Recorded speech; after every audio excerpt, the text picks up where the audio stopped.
अस्सलाम वालेकुम दोस्तों, आज हम आपको अली सतपारा के हवाले से कुछ बड़ी अपडेट देते चलें। हम आपको बताएं कि कल जो सेटेलाइट एजेंसी ने सेटेलाइट तस्वीर के ज़रिए अली सतपारा और उनकी टीम के आखिरी मकाम की निशानदाही की थी, तो आज इस हवाले से बड़ी अपडेट आ चुकी है।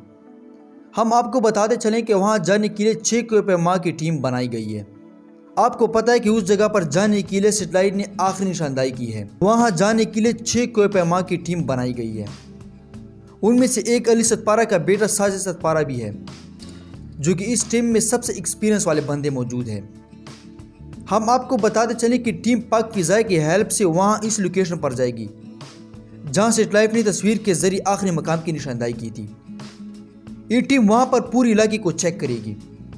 उम्मीद है कि आज इस हवाले से बड़ी खुशखबरी मिलेगी।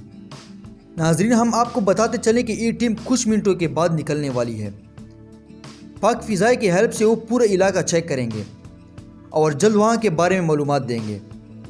नाजरीन, इस बारे में जो भी मालूमात आएगी हम आपको बताएंगे। तो दोस्तों, वीडियो को अभी से लाइक करें क्योंकि इससे हमारी काफ़ी ज़्यादा हौसला अफजाई हो जाती है, और चैनल को ज़रूर सब्सक्राइब करें ताकि आने वाला हर अपडेट हम आप तक पहुँचा सकें।